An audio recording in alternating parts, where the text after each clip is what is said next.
Hello, everyone, and welcome back to What's Next with Lacey, the podcast where I play your slightly unhinged career mentor and share the advice that you were probably 2 seconds away from asking ChatGPT for anyway. This week, I am joined by the incredible Allegra Ponti, and we had such a good conversation. We talked about her job hunt. You know how I love talking about job hunting, her career pivot, and all the interesting and varied work that she has done so far leading up to this point.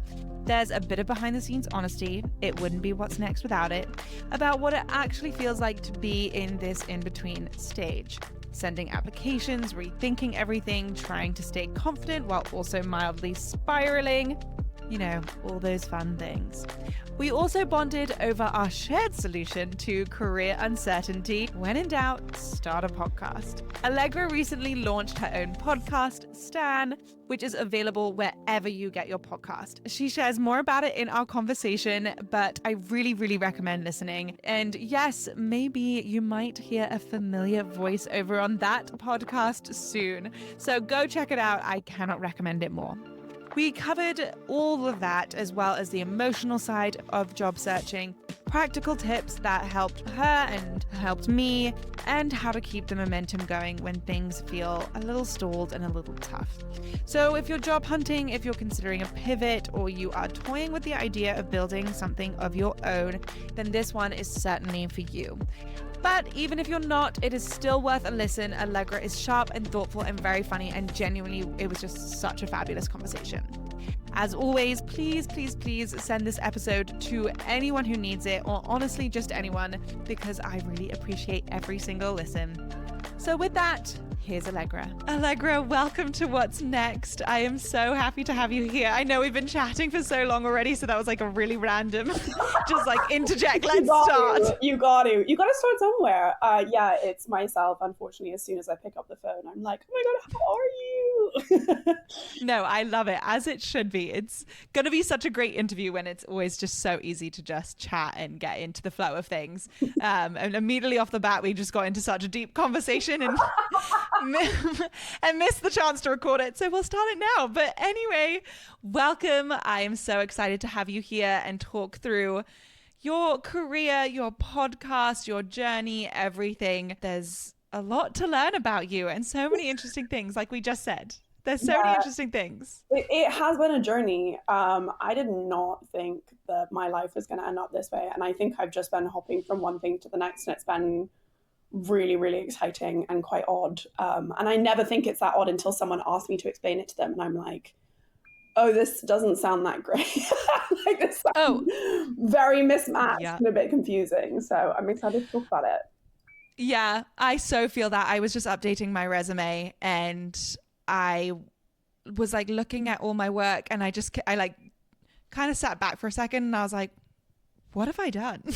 Like what is this, like entertainment, and now the work I do now, and this my podcast, or like it just was like a zigzag on my resume, and I was like, oh, okay, well, I think it's such a first of all, I think it's such our generational thing, but then as well, like every single person who I've spoken to in their 40s, 50s, whatever, who are like quite senior, have said your 20s and your early career is just about going and doing like the most random opportunities and like whatever comes your way, saying yes.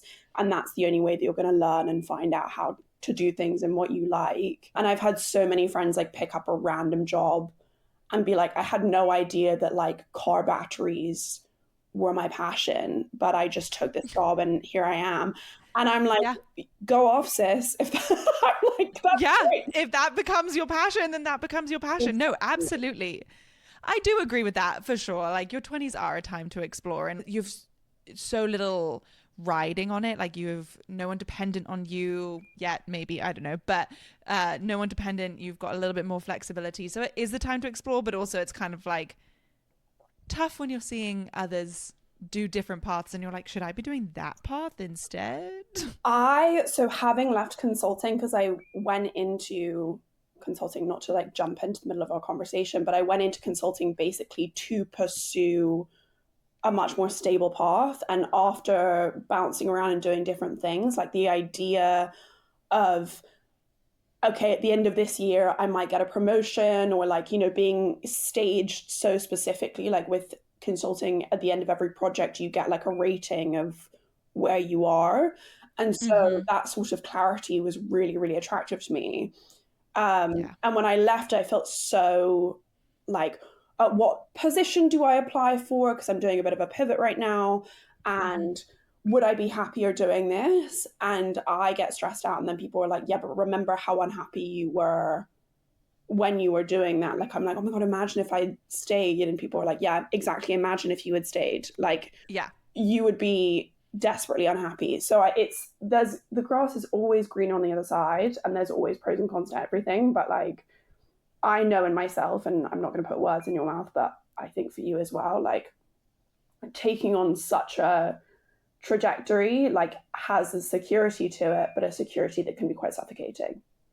Absolutely. I mean, I'm kind of on more of that like stable path now, but yeah, it's something I think about a lot. And indeed, there's pros and cons to everything. So I'm still trying to fill out the pros and cons list, I think, Yeah. to see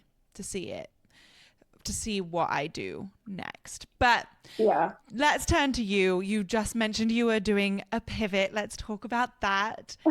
So you are on the job hunt. What kind of role, if you know, what are you looking for? And like, having come from the world of consulting, what are your non-negotiables for your next job? So I am on the job hunt. I'm also freelancing, which is like a great way of, I don't know, filling in those gaps and doing things. But Mm-hmm. as much as freelancing has been fun and taking on new projects has been fun, it is the lack of stability is another thing, and also like the lack of private health insurance and things Yeah.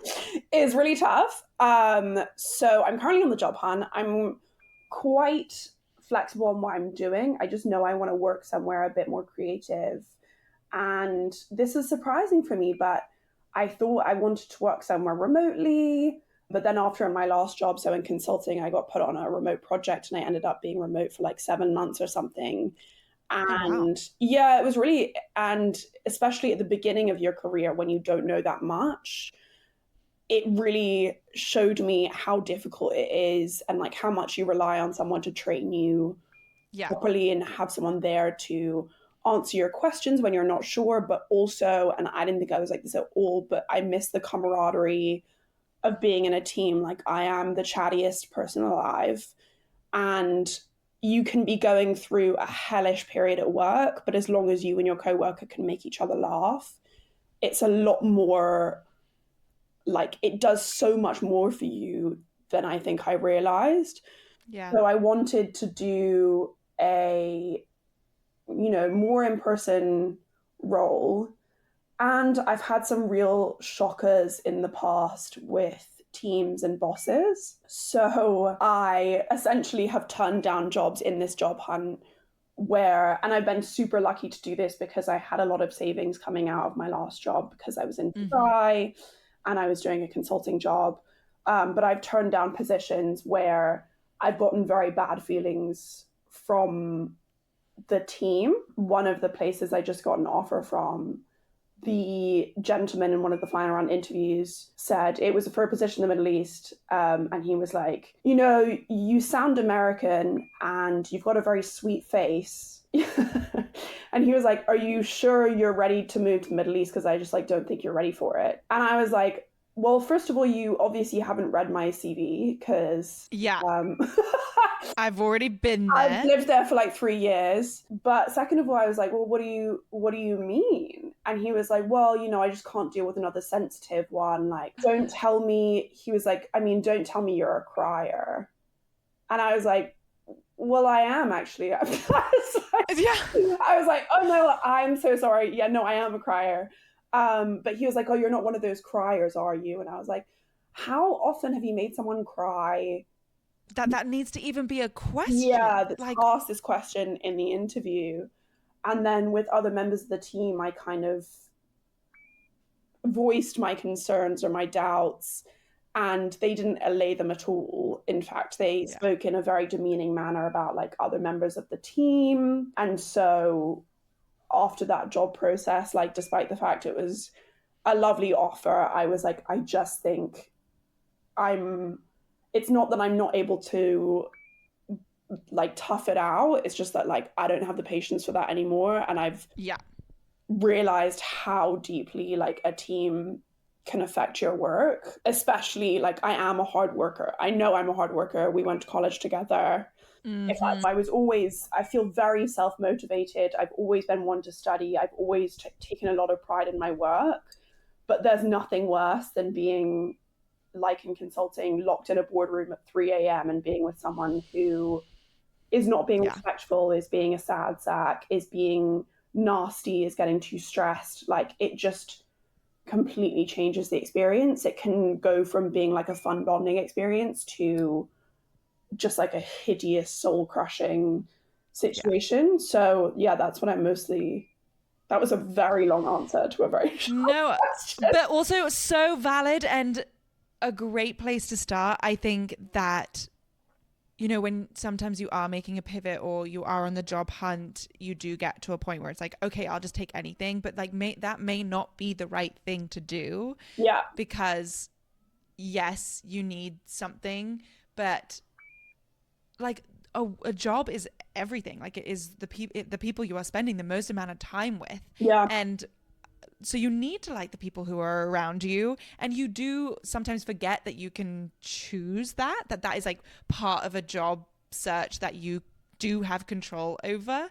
And so like, yeah, yeah, that is, I'm well done. I think that was a great decision to, you know, yeah. suss that out and make that choice for yourself, because indeed I also have worked in some very crazy teams, and it just can make or break you for sure. Absolutely. And you can learn so much from people, and you can learn to really resent and like have despise something that you used to love because of the people associated Mm-hmm. with it. Currently, as I said, I'm freelancing in an office, and there are two teams there. There's a design team, and there's another team that I'm working with.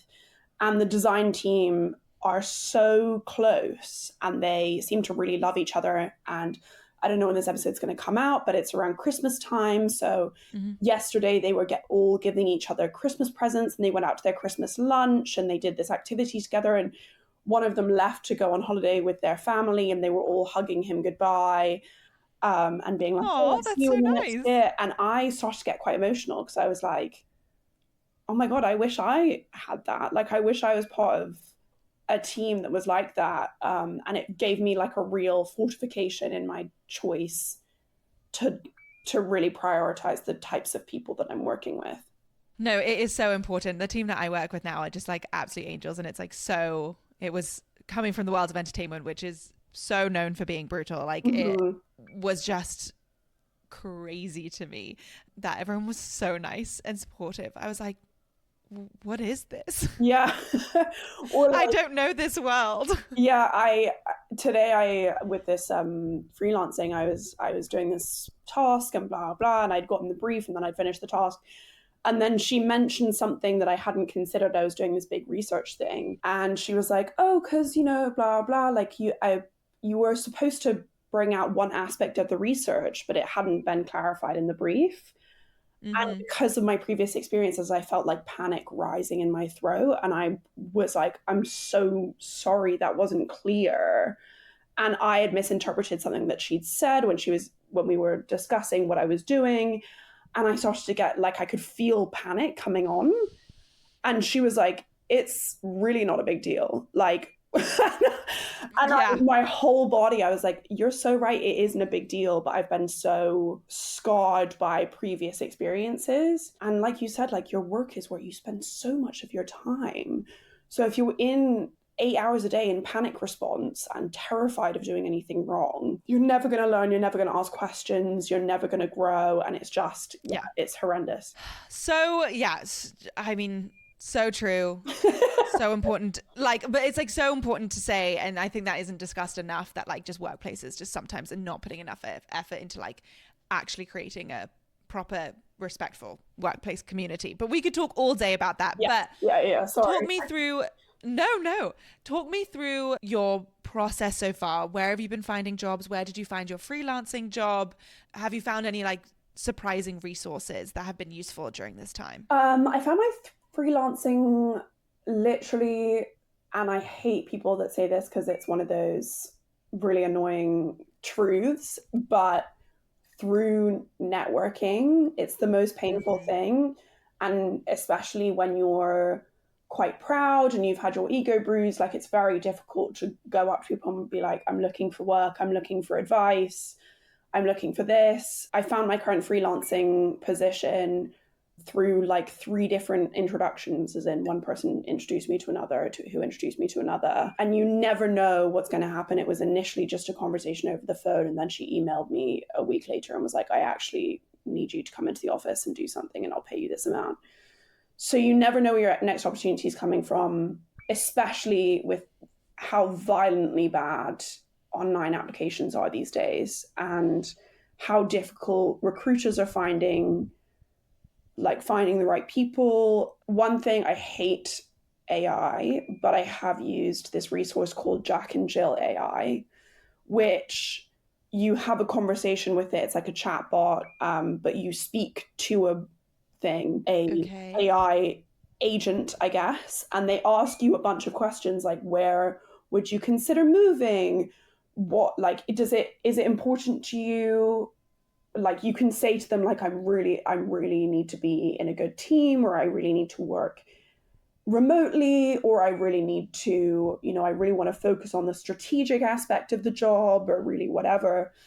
And then it sends you a list of jobs that match your criteria every week, and they're not necessarily advertised on job boards. So no way. Yeah, so it like goes through all the job boards, but it also goes through like company websites and things. And then you can log back in and you can talk to the agent and be like, actually, thanks so much for sending me these, but actually I really prefer to go in a more creative direction, or I've decided I can't move to New York, or I can't whatever. And then it takes that feedback on. It's an iterative process. So as much as I hate recommending AI because of how it's destroying our planet, I also have guiltily been using it and have found it quite helpful. That sounds incredibly helpful. I wish I had that for my career search. Because there is nothing worse than going through a million job boards or a million LinkedIn posts, not posts, but like, I guess job posts, and them being like months old without you realizing it, because LinkedIn reposts things and says posted 2 days ago, when in reality the job's from like months ago. Or there's so many issues with online job hunt that actually sounds so helpful to kind of streamline your search. So Jack and Jill AI is what it was called. Jack and Jill AI. So yeah, there have been other things, like I've been offered to do AI interviews, and I have drawn the line at that. Like, I feel, I don't know, like I know everybody's at different stages in their job hunt and people are willing to put up with certain things. But for me, I was just like, I can't contribute to this. Like, I'll be a stick in the mud and I can't contribute to the way that this is going. Like, I have to believe that there is a better solution than this. You have to believe, and then they're just... I mean, all these companies are using AI or even taking away jobs because of AI. Exactly. So there's that as well. But yeah, again, a conversation we could dive into. But I just love that we just keep getting into these really deep and serious topics. But I want to know more about your career pivot. You were coming from consulting, you want to go into creative. Like, where did that idea come from that you wanted to go into something more creative? And what have you really been doing to try and learn about an industry you may not have known about that much beforehand? So I think it became more creative because I think, you were saying, this is kind of our creative outlet. Like, we both have podcasts, and I've started to realize that that's like what really brings me joy in my life, and having my own ideas and talking about them. I think I had a particularly nasty go of it in the consulting world, just because I got unlucky in the nature of how consulting works in terms of being assigned towards different projects and things like that. So I think I had held on to this idea that if all else fails, I could go into the corporate world and just like take a this is seems really dismissive of the corporate world, and it's just my own experience, but take a more comfortable job, take that security, take knowing what you're going to do every day, and the formula of knowing the goals that you've got to reach and all of that. And I think that slightly blew up in my face. And so I took it kind of as a sign from the universe that this isn't the path that I'm supposed to be taking. And I started writing again, and I started reading again. And one of my teachers, my professors at school, told me, if you don't become a writer, I'll be really cross. And wait, I love that. And I had just given it up because I didn't see a future in it. And I think I was really nervous about where that might take me, or not having the financial security, or not whatever. And I think, unfortunately, and this is another thing that we can get into, is with the economy the way that it is, and with the encroachment of AI, nothing seems like it's going to give you any security, unfortunately. I know so many people who are fabulous at their jobs who have been laid off just because of circumstance, or not being able to get the funding, or, their company decided to invest in AI rather than keeping their role, or there are so many things, and it's impossible not to take it personally. And I would encourage anyone who that's happened to not take it personally.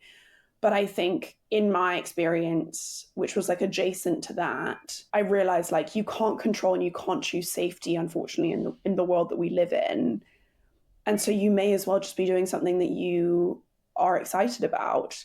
And the thrill that I got from writing and creating my own things made me happier than I'd been in years. And I was just like, this seems to be where the universe is telling me to go right now, which is probably not great career advice, to be like, just go where the universe tells you. No, I think that's great career advice. And you know what's so funny is I actually kind of told someone the same thing yesterday. And I'm kind of wondering if it's because we're coming from these times of uncertainty in our career. Yeah. And I too had this like backup plan in my mind, in like, I was in entertainment. I was like, well, I can always go indeed the corporate route. I can always have a backup or go back to school. And I always had that in mind. And I think it kind of crept up. And so that's why I did leave entertainment, because as soon as the going got tough, which it got tough and for various other reasons, but like there was a backup plan. There was something there that my brain could jump to that would give me that security. And so I think you're so right. I think doing what you want and doing what makes you excited is incredibly important, because you can try and go the backup plan, but there is no guarantee it will work out. There is no guarantee that it will continue to work out the longer you go down the path. So why not just do something that you love, if it's equally as uncertain?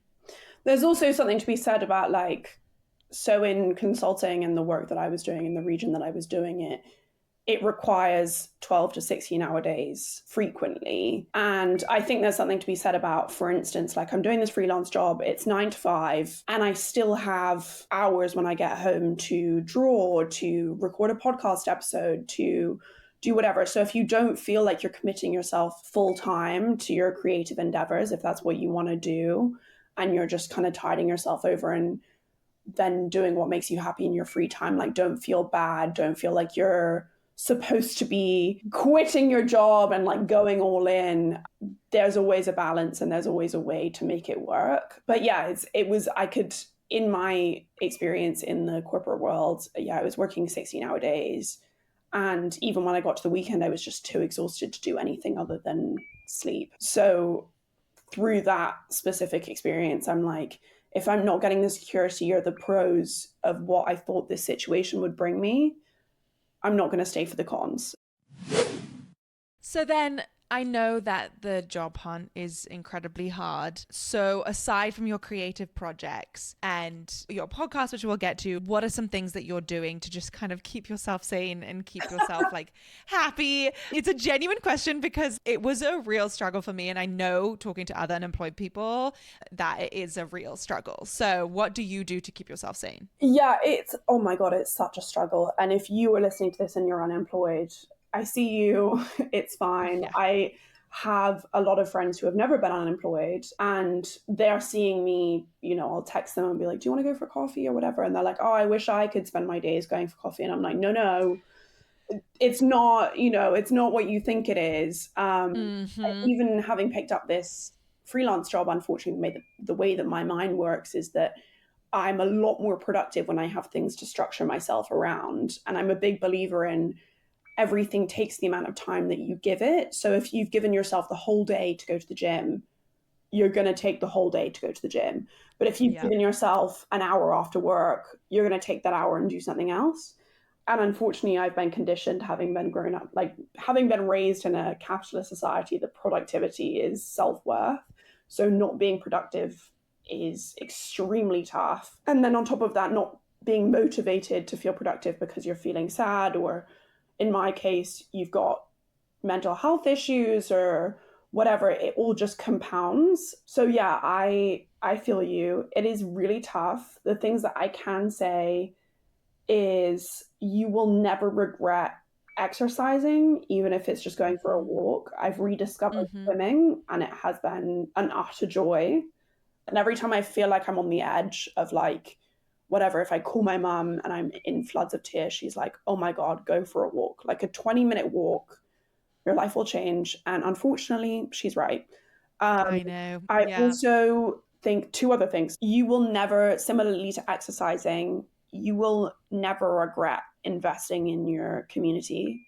Like that's always helpful. I had a hideous week where I had my dream job final interview, didn't get it, and immediately I organized a dinner with my friends and I invited them to my house, and I made a huge meal, and they were like, why did you do this? And I was like, I was feeling sad, and I genuinely feel like the best way to get yourself out of a funk is doing something for someone else and getting out of your own head a little bit. You are a lot better than me.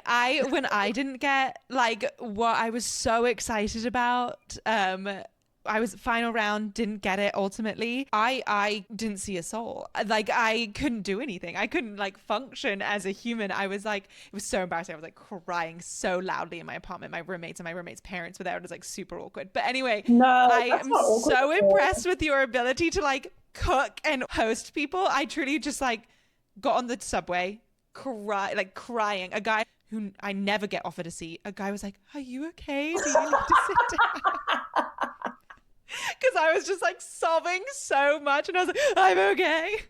No, so that is incredibly impressive. I think it's you have that moment first. Like, of course, I had that time. I think I got the email at like 11 a.m. I was at my parents' house, and my dad cracked out the tequila as soon as he saw my face, because he was like, you need a drink, like you, because I was inconsolable. But I think that sadness stays with you for weeks. And so to get yourself out of that funk and like bringing people together and having a conversation, like we as a society are so isolated and so lonely. And of course that sadness is going to hit twice, 3 times as hard when you're by yourself. Like you will never regret feeding a friend, doing, you know, getting coffee for a friend, going for a walk.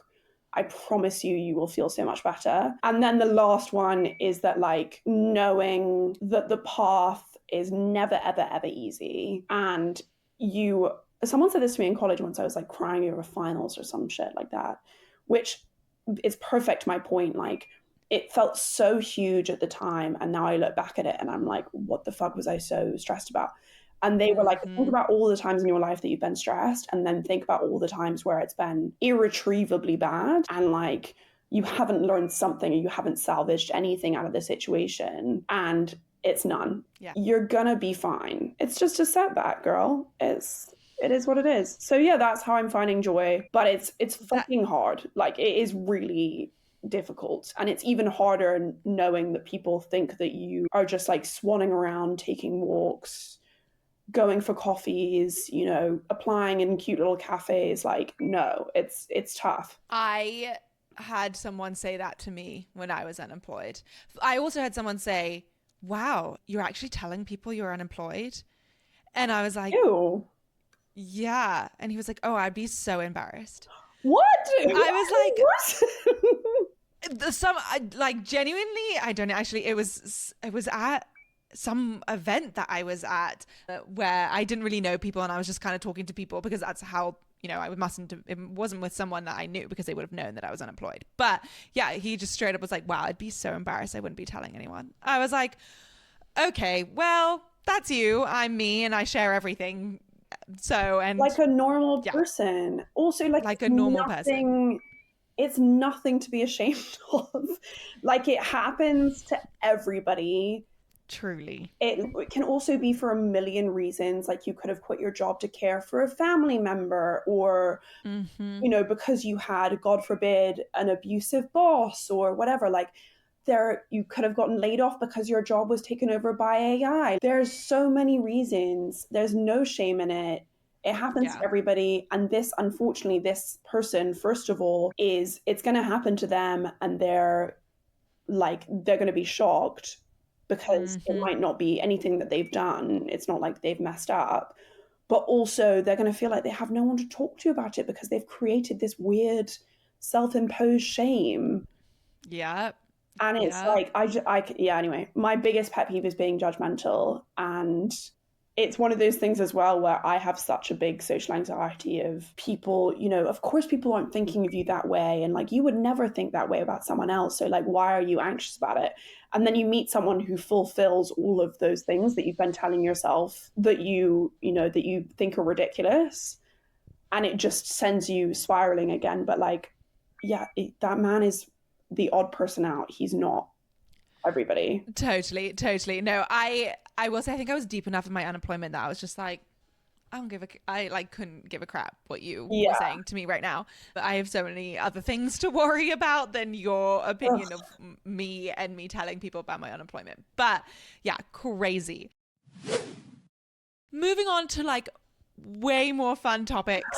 Let's talk about as fun as talking about I this is, and love to talk as about. useful as I love to talk about being unemployed, but and as useful as it is, let's talk about your new podcast. Oh my god. Why don't you tell us about it, where the idea came from, how are you finding it? So the basis of the podcast is that it's like seeking to explore obsessive parasocial relationships with celebrities and fictional characters, particularly those that we engage with when we were younger, and how they shape us and why we're drawn to them, and how they influenced our lives and what they represent. And so essentially, the structure is we take one cultural phenomena, like be it a character or a singer like Taylor Swift, or like a book series, and then we spend 2 hours talking about, well, not 2 hours, it is 2 hours, and then I edit it down to one, talking about their cultural significance and the personal significance for that other person. And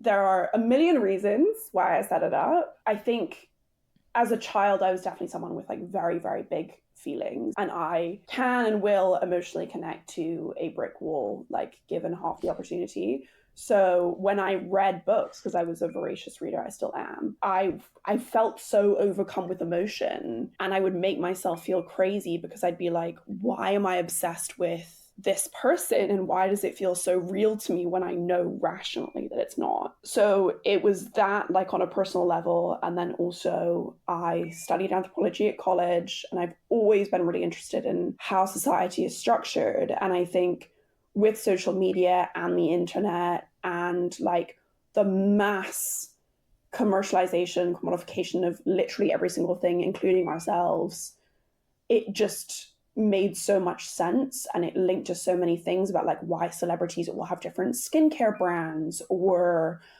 why we are so lonely as a generation, or why Gen Z is having less sex than other generations, or why people are falling out of work and they're not, having the same loyalty to companies like that. It seemed to encompass so many things about our society as it is. But essentially, it was triggered by one of my friends. Like the final pushing over moment was one of my friends was talking about how she used to be so obsessed with the TV show that she used to wake up at 5 a.m. before school, and whenever they had a new episode, watch the episode, go to school, watch it again, and then spend all night on Reddit forums about like Wow. the episode and the fantasy world that they were in. And I was like, that's such a deep connection, and talking about why she had felt that way and like what stage she was in her life that she had felt such a deep connection or desire to escape into another story. And I was like, I feel like people need to know about this. And so that's what started it. An incredibly good idea. And I've listened to some of it, and you do such great. You are, what? Why are you laughing? I'm not laughing. I'm like, it's one of those things that it's so easy. And I'm sure you feel this way too, being behind a microphone, is that you do something, you record something, you create something, and then you put it out into the universe, and it feels like you're like releasing it. And when someone receives it, they're like, I've been in work interviews, job interviews now, where they're like, oh, we found you through your podcast. And I'm like, oh my gosh. Like, wow. Yeah. That happens. Yeah, it happens. But I love when people do that. I mean, I get really nervous that it forms some opinion of me, and that like they don't love it, and that they think some way about me because of my podcast. Yeah. But then I kind of remind myself, oh, I actually just love this and do it for me and more than anyone else. So like they can think what they want. They can like say what they want about it. They can do whatever. But then I'm just like, ultimately, it's about me. And that's all that matters. Yeah. But you do such a good job. It is a really interesting podcast. And yeah, I'm so curious about your process in terms of, do you find your guests, you find what their like childhood obsession or obsession now, whatever it may be. How do you then decide on what to link it to? Like what, not phenomenon or like moment in their life or something like that, do you link it to? First of all, I want to say I feel exactly the same way about your podcast. I listened to your episode. I was listening to the TV writer episode as well, and I was like learning so much. And I think that's also such a beautiful thing about podcasts, is that you do end up learning so much. Like they are so educational, and you almost like find out what you don't know, and then you find out more about it. And I think that's really lovely. Thank you. Look at us, creatively. Look at us complimenting each other on our great podcasts. I think it started off, I issued an open call. There were some really obvious ones that I felt like I needed to talk about. Like Taylor Swift has such a dedicated fandom, and one that I got swept up into just before the Eras tour. And I was so confused as to like what was happening to my body and my mind as I became someone who was really obsessed with her. So I wanted to have a conversation about that. I read a lot before I started recording, which I don't know whether I would recommend to anyone who's looking to start one, because I feel like for me, it was just like some of it was really helpful and some of it was just procrastination of being like, it's so scary and intimidating just to hit record. And yeah, I also, as much as I'm a talker, I feel like I'm quite a good listener, hopefully. And I like to ask questions. I like to think about people. When I was in uni, I did a lot of research for anthropology. Like I published my own papers and things. And a lot of that is just based off of interviews where they don't necessarily have a structure. It's just like follows on from what the person says. And so it's very tangential, but also my last thing, and this is so obvious when I say this, you're going to be like, yeah, that makes sense. I often have like 3 different thoughts in my mind at once, which is why I'm answering these questions and being like, and also. So as someone speaking, it's impossible not for me not to make the connection and be like, wow, that really connects to exactly what I was thinking about consumerism and blah, blah. So yeah. But it just means that you mustn't need to know so much about our world, our systems, like, you know, like social dynamics, and also about, you know, what their obsession was. Like, yes, you are a fan of Taylor Swift, but like maybe your guest is a fan of something that you don't know. Like, so it's just so impressive the amount of knowledge you need to have for this. Well, I think it's not, first of all, the thing that I love about podcasting is that it's so informational, but it's also so personal. And it kind of reminds me of like college, for instance, which was a period I loved learning in, wherein your professors were teaching you about things, but they were also relating it to their own research and their own life. And like I Yeah. said, I did anthropology. And so a lot of the time people would be teaching you things, but talking about how they discovered it whilst doing their own field work. Hmm. And so I think that's just like such a beautiful medium of being able to relate to something to someone else, but also like learn something and open your mind while you're doing it. That was so corny, but it's fine. It was great. And then on top of that, I think I were so saturated with popular culture, especially if you're on social media, it's kind of impossible to escape. And Yeah. that was one of the things that came up in the episode about the Kardashians, is that even if you don't follow the Kardashians, you know who they are. Like you can't pretend, you know what I mean? Like these relationships are so deeply entrenched in the way that we interact with one another, and celebrities are so central, especially in America and the UK, to how we communicate and how we bond and how we like share our values and all of these things. And so it just seemed like a really good jumping off point to talk about everything, I guess. But my sister-in-law was saying, because I promote it a lot on social media, and all of the videos are me talking about one thing or another. Like I saw this advert today on the tube and it made me think of this and this and this. And she was like, how do you think about it? And how do you come up with what to say? And I was like, this is what I mean about the joy of doing something creative, is Yeah. that I felt like something like a waterfall. Like it was hard to stop. It was hard to, and that's why I was like, oh, I feel joy for the first time in such a long time, because I'm allowing myself to have original ideas and thoughts rather than completing a task that was handed to me by someone and I didn't really understand what it does. And so that's what I meant about like the fun of creating something. And it doesn't necessarily have to be good, but it feels good to me. And yeah. Yeah. No, that makes total sense. I kind of so relate to that. It's like when I'm planning an episode, the questions just kind of come out because Yeah. genuinely it's just like what you're curious about as well. Yes. And so it's so easy to kind of plan because you just have that innate curiosity already within you and you have those thoughts already and you have those links in your head already and you've been thinking all this way, like thinking about this probably for a long time, and now you're just actually just pressing record, and so that's why it seems to come so natural to you. But I want to know how you found the podcasting process in general. Starting a podcast is really hard, Oh, but how have you found it? What's been the biggest challenge and what have you found the most fun? the biggest challenge, like you said before, is thinking that people are thinking about you. I think I've always been like really, unfortunately, speaking of my old professor who told me that I should be a writer, I have always wanted to separate myself very much from things that I create. But every single time I've written something, everybody always says in my workshop groups, they're like, oh, it sounded like I was reading in your voice. Like your voice was coming to me in my head. I was like,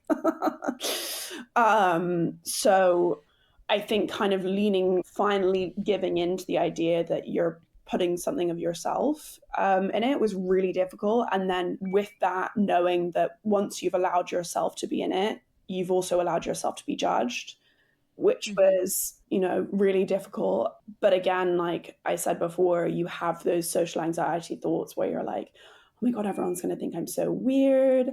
And then you soothe yourself, or I soothe myself by being like, no one's thinking that much about you. But because we're all the protagonists in our own lives, right? Yeah, yeah. But then I have had some confirmations. I had a confirmation like 2 weeks ago where someone essentially said to me at a drinks, like, yeah, we make fun of your podcast behind your back. Yeah. And I was like, cool. But as I walked away from it, I was like, I actually, like, it was kind of the most liberating thing that I could have heard. Because I was like, I actually just don't care. Like you said about, the guy talking about your unemployment, I was like, I'm not trying to impress you. Yeah. Your opinion does not matter to me. And also, if you're the Mm-hmm. type of person who would be that nasty, I'm not that interested in what you think. Totally. So it was kind of the worst and the best thing that's happened in that. situation, because it's like this whole process has been very much like a process of accepting yourself, I guess. Yeah.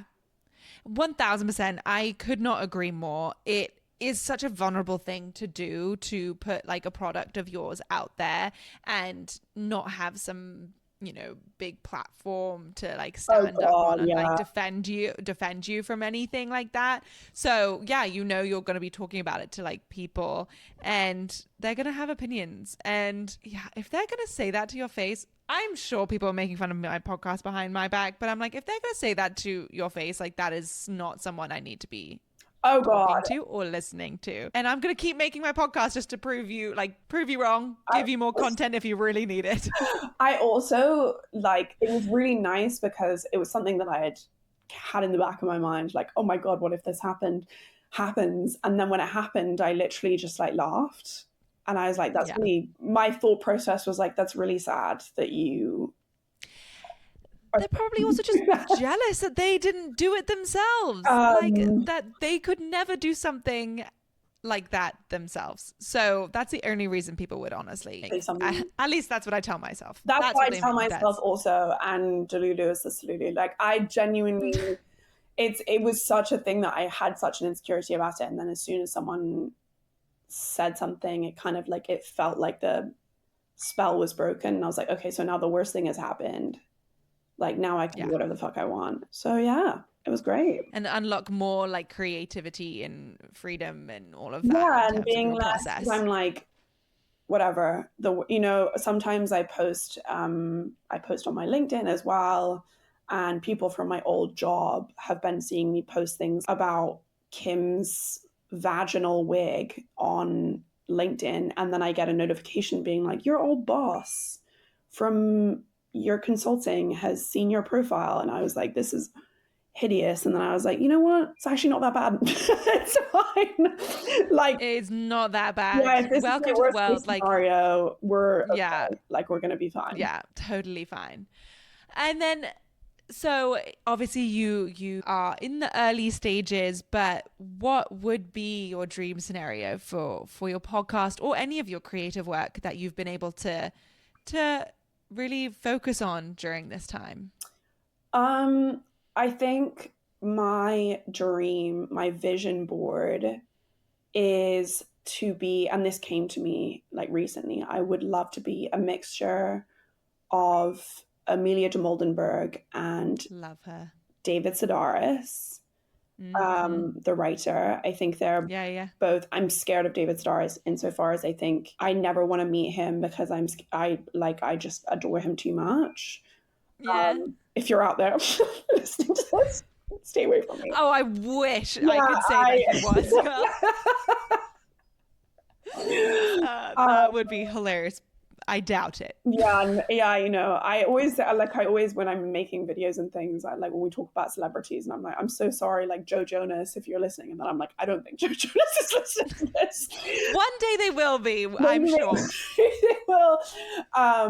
So yeah, like a mixture between the two. I would love to be able to write in a way that is that funny and like that poignant and that thoughtful, and also be able to bring levity like Amelia de Moldenberg does, but have the integrity that she does. And also be able to be silly, but also be like a professional that people really, really admire and respect with her own products and intellectual capital and all of those things. I would love that. Yeah. Well, I think you're going to do it. I do say so myself. I meant about you. That was crazy. Not about... Well, I hope I... No, that's exactly what you should say. You should say, I think so too. Like that is what the confidence you need in order to like make it happen. And I truly do think that it's going to happen. And I think it's such a good idea. And everyone should go listen to it. You realize you haven't mentioned the name of your podcast. Oh my God, I'm the worst. Yeah, it's called Stan. It is on... wherever you get your podcasts. I am about to also I've started filming them because my YouTube algorithm is screaming at me being like, oh my God, film your face. So just set up a little studio. I'm excited. to host you Yay! there. But yes, it's called Stan, and it's a very distinctive pink collage logo. Love, love. Everyone go listen. I do want to turn and talk a little bit about some of your previous work. We've talked a little bit about how you've jumped around and you have some incredible experiences under your belt. So you worked like at the UN. Can you talk? Why are you laughing? No, I laugh. I laugh because it is quite insane, and I feel very That is, lucky to have done that. it was so cool. It looked so cool. Can you tell us a little bit about what that work looked like? Yeah, it was a very interesting, like it was a project management role in the Office of Partnerships, but because the UN is structured the way that it is, and because of the role being what it was very ad hoc, and I did a million different things. One of my biggest things was I speech wrote Wow. for a lot of UN leadership.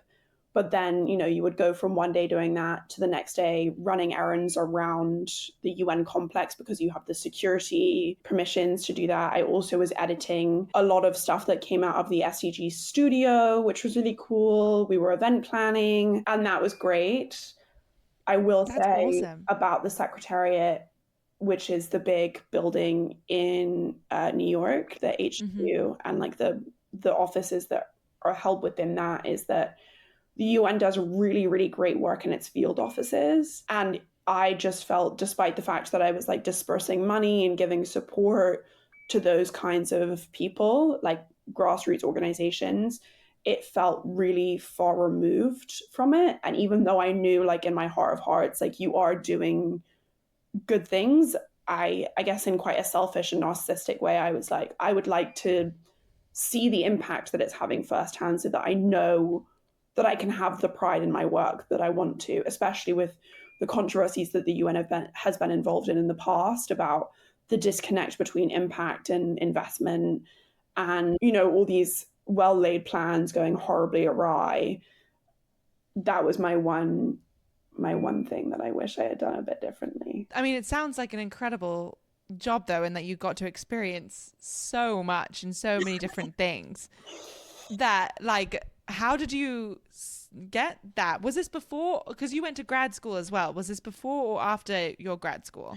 So in grad school, I went to grad school in France, and a lot of times in France, what people do, like the French do, and a lot of Europeans do, is that you can't get a job unless you have a master's. So a lot of Europeans go straight from their bachelor's to their master's, no break, and Mm-hmm. therefore they don't have any work experience when they come out of it because they've just gone straight through. So they required, as part of my master's, because a lot of it was younger, to do 6 months of work experience in order to graduate. It was one of the graduation like requirements.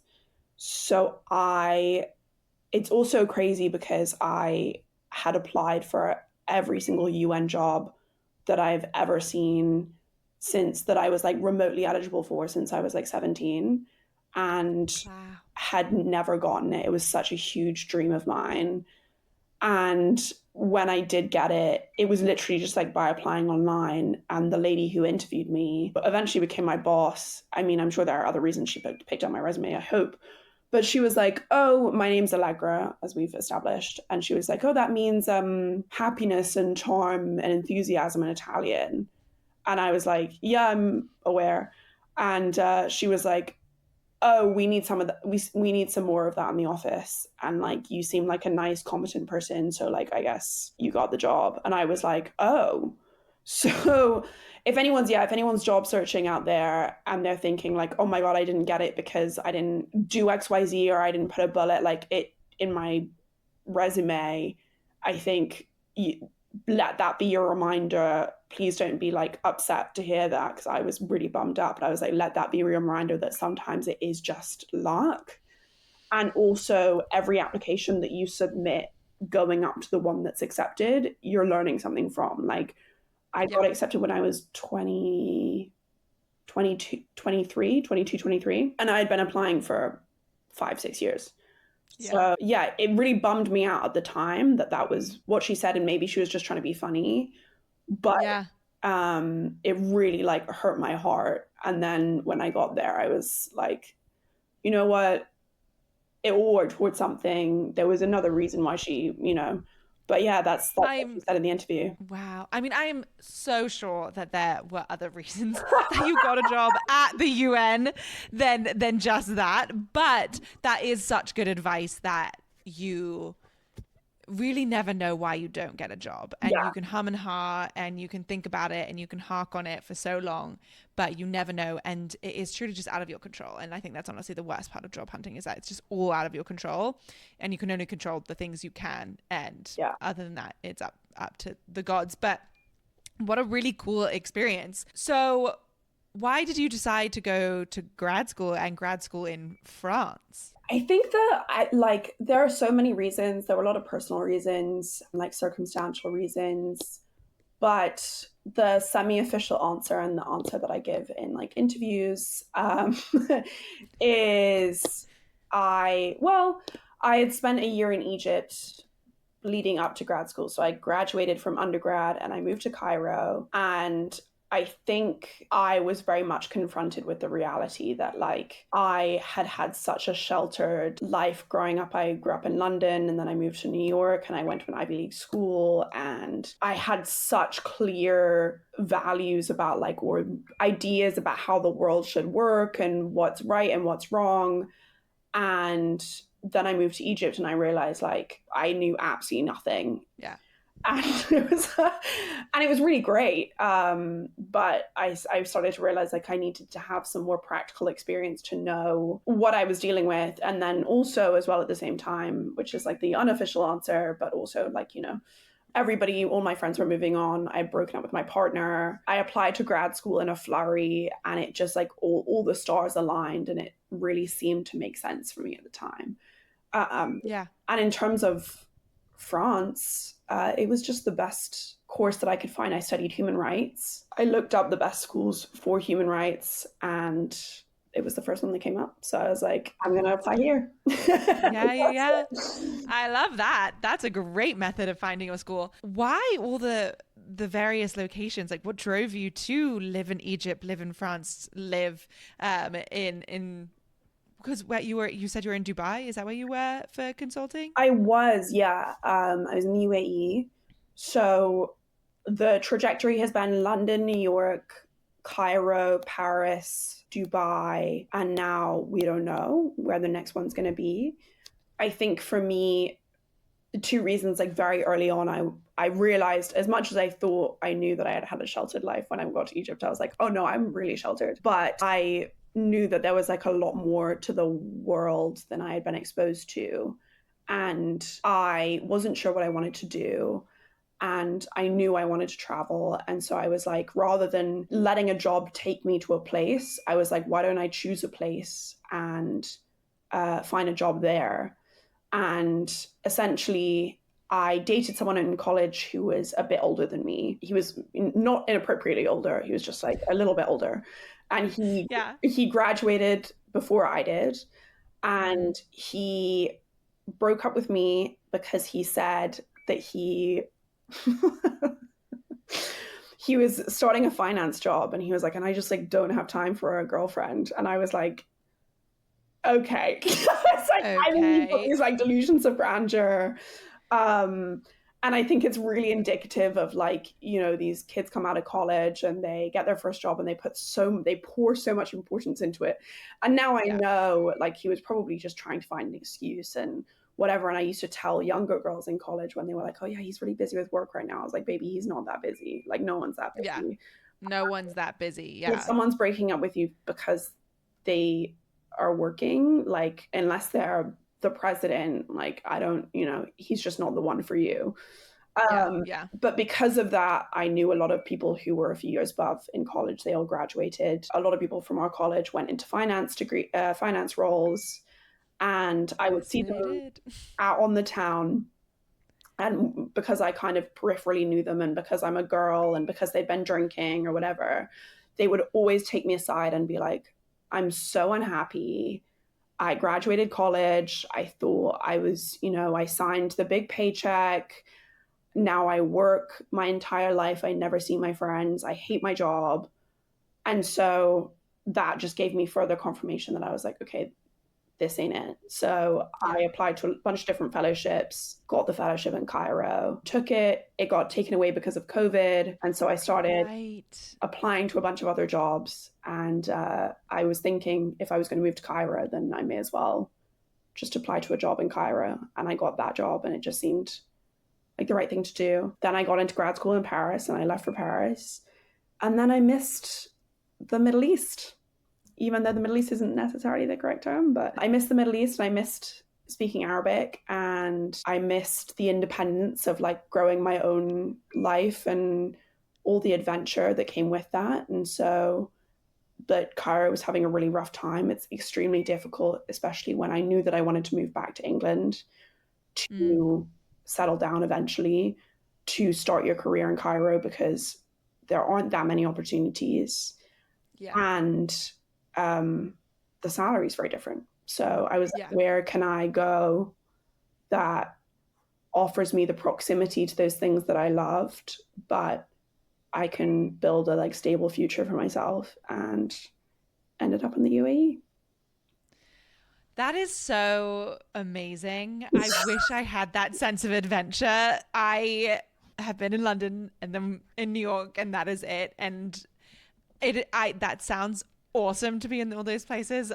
I wish I could do that, and I just know myself and I know that I just am such a homebody. It's insane. So that is so unbelievably cool that you've had all such incredible experiences, even though your work in consulting in Dubai was not the best. Still so cool. Yeah, it was. And it gave me as well, like consulting, it gave me the opportunity to travel. So that was great. And Dubai is close to things. So that's also absolutely helpful. Yeah. So looking back at your career so far, what would you say has been the biggest challenge that you have faced? And do you have any advice for people to like combat those challenges and make sure that they can either face them or like kind of avoid them as much as possible? I think we kind of touched on this before, but I think especially when you go to school and then you transition into being in a career, in school, things are very in your control. Like if I work hard, if I study, if I, do all the right things, if I join this club, then I'm going to get all A's. And the connection between how hard you work and the output is usually very connected. And I think it's really difficult to know that you can go into a career and you can put your all into it, especially as we were saying in this economy, and then something can happen, like the company can go under, or the client can change their mind last minute, or, you get put on a really horrible team, or there are so many variables. And learning not to take things personally at all, but also like being flexible to that is probably the best advice I can give, and like the biggest challenge to overcome that. But I'm still learning to take my own advice. So as am I, but that is excellent advice and so true. It was such like almost a culture shock, but I don't know if that's the right word in terms of like, we've come from like one of the top schools and you did all the right things to get all your successes, and then suddenly like that doesn't matter anymore. Is a hard pill to swallow.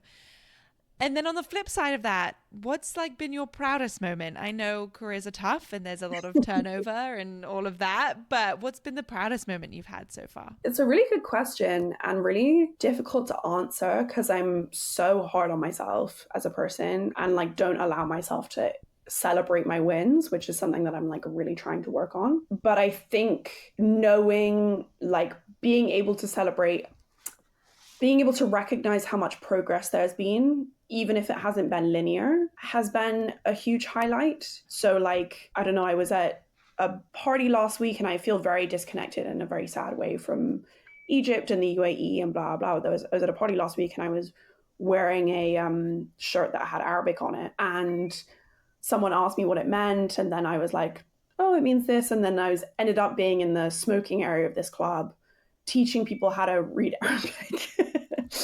And I was off, using my shirt as I was showing them the letters of the alphabet and stuff. These poor people were so indulgent. I'm sure they were like, please, I just wanted a cigarette and to leave. But I was like, a captive audience, my favorite. Love, yeah. But I think like I said before, like everything that you do is building up to something. And even if it doesn't feel like it's linear, in a more like related to professional way, for instance, like I was freelancing, I'm doing a completely different role than consulting, and she asked me to put a deck together. And if you're unfamiliar with consulting, it is literally just making PowerPoint decks all day, like making them beautiful, including the right information, making graphs, blah, blah. She left for 5 minutes and she came back and she was like, what the fuck happened? And I was like, oh my God, I forgot to tell you that this used to be my job for like 2 years. So like in a good way, she was like, what the fuck, that's crazy. I thought, Yeah. So even though for me, like it's because of the way that my brain works, I'm like, I'm not a consultant anymore. And I've just lost 2 years of my life to a career that I'm never going to have. Realizing that you have so many transferable skills, like that's a good highlight, I guess. Thematic highlight. Yeah. I love that. Well, thank you for talking us through your journey. And I promise I will let you go soon. I just want to do one final round of questions, and these will be really, really quick, kind of like rapid fire, if that is okay. Yeah. So starting with best piece of advice for those on the job hunt. Oh God, it only takes one yes. So stay strong. It feels like it's a horrible numbers game and like you're losing, but really the odds are stacked in your favor. It takes one yes. Love it. Best piece of advice for those who have difficult managers. We talked a little bit about that. Oh God, so many pieces of advice. Gather a paper trail, 100%. HR is not your friend, but you do need to tell them. And realize it's about something else. This person is unhappy in their life. It's not because you sneezed that they shouted at you. It's because they're sad. Like, try not to take it personally. Yeah. Oh, the hardest thing, but yes, so true. One thing you need to get through the workday. A good gossip with a coworker. So true. Love that. Favorite way to shut off your mind at the end of the workday? Charcoal drawing. Ooh, charcoal covers a multitude of sins. It looks so much more difficult. It's actually a lot easier. Best career advice you have ever been given? Oh, I'm so glad you brought this up because I have such a good one. My mentor, my first internship, told me people notice when because they were trying to talk about return offers. He said they notice when you stay behind and help other interns in your cohort. And people, especially in America, no offense, but especially in America, people think it's a competition. It gets very sharp elbows, sharp whatever. Just know that your career is a marathon and people remember how you made them feel. And even if they don't need a favor from you, in 30 years, they're probably going to ask for you to give their child an internship or, an introduction. And you're going to base that decision off of how they made you feel when you were an intern struggling. So just like be nice and kind to everybody and make everybody feel important. Absolutely. And yes, that something like that just recently happened to me. Crazy story, but so agree with. Am I allowed to ask her? No. I'll tell you. I'll tell you once we stop recording. But like something like that just happened.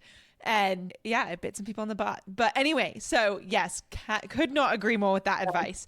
And then last rapid fire question. What would be 3 words that you would say to your college self? You'll be fine. Like it's going to be fine. I mean, you'll be fine is 3 words, but like it's all, nothing is the end of the world. I said earlier in this podcast, like I was crying about some final exam, cannot even remember what exam it was. Like you're going to be okay. Yeah. Oh, the amount of time I spent crying in college is just truly insane. Ridiculous. Like it and everything feels so, and right now, like I'm in the middle of my job hunt, everything feels so difficult, but I've been here before. I'll probably be here again. You're going to be fine. It's going to be fine. Totally. All right. Well, then final question for you. Thank you so much for coming on this podcast. I've so appreciated. But final question For you, Allegra, what's next? Hopefully becoming Amelia de Moldenberg / David Starrs. Yes, that's it. Oh my gosh, mic drop, we're done. Catch the music. Yeah, exactly. Oh my gosh. Well, yes, I think that's the perfect what's next. And I can't wait for that to happen for you. Oh my God, because it will. I'll let you know. You'll be the first to know. I'll see you on the screens. That's how I'll know. Yeah. Like, I'll see your content just, rising and going viral and all of this. So that's how I'll know. Well, amazing. Thank you again. I have so enjoyed this. And yeah, everyone go listen to Stan wherever you get your podcasts. Wherever you get your podcast. And thank you so much for having me.